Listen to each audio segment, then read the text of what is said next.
Here in the Thompson Room at Newton Graham Library houses dozens of historical Bibles donated by an alumni named Charles Whatley. Charles Whatley went to school here at Sam Houston State Teachers College. He graduated here in 1950, and he stayed in Texas. He continued to work in education. He was a teacher, he was a coach, and then he later on ended up being like a superintendent around various school districts in Texas. Charles was really passionate about his hobby, collecting and restoring Bibles from centuries ago.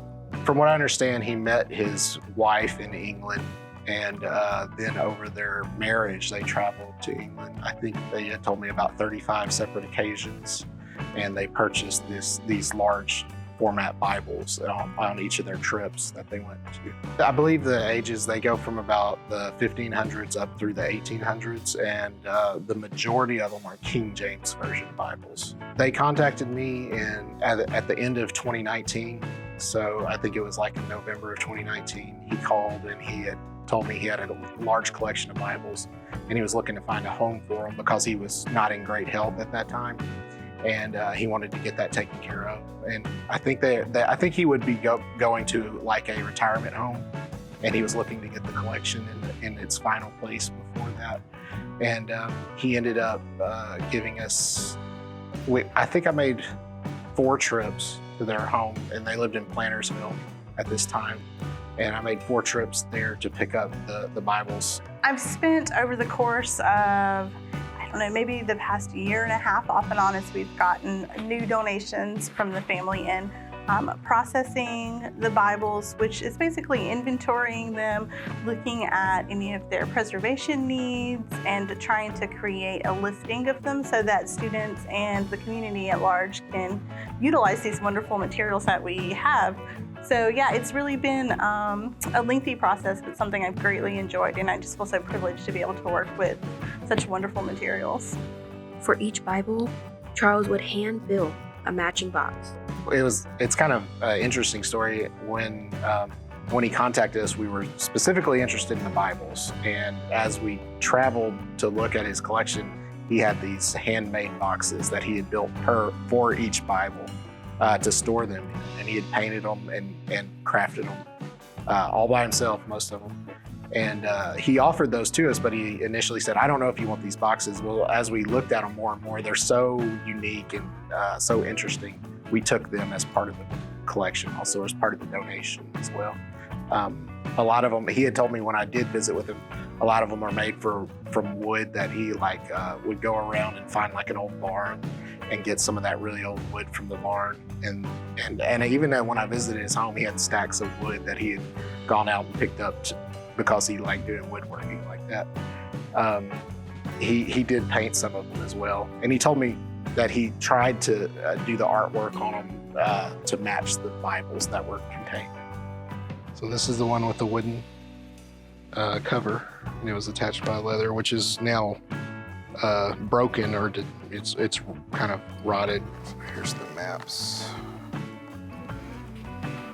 As we looked at this pretty close when we got it, and we noticed it's kind of funny here because this is where California is not attached. This was before the United States, but still, it's just kind of interesting. So we also have this large print 7-volume set from 1800 that Mr. Whatley gave to us, and it has a pretty interesting story about how he came to own it. He told me that he found it in a dumpster one day, all 7 volumes, and they were in bad shape. And he did a little book repair, so there's some spots on here that he had repaired. It's a large print version, and it has some really great imprints in it. It's one. What did he say these valued at? So he told me, what was funny is he told me in this condition, these would probably be worth about $15,000. So somebody had thrown away a 7-volume set of Bibles worth $15,000. Where he discovered them in a dumpster at in London? No, I think this was. These ones are from America? Yeah, these were in America.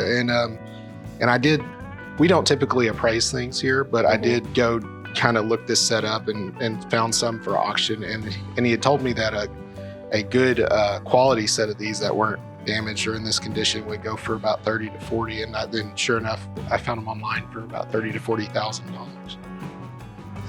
Wow, he can't believe rescued these from a dumpster. Yeah, maybe somebody had purchased a building and found them and decided they didn't want them.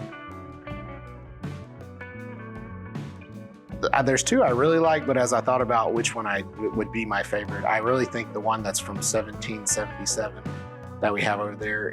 I think it's got some really beautiful engravings in it and some really beautiful artwork. But on top of that, I really like that the family that owned that Bible had gone in and written down, births and deaths and marriages for that particular family.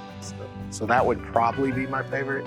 The one that we have there that's from 1679 is really interesting in that it's got a wooden binding, and I really think the maps in that are interesting. But yeah, those are two of my favorites.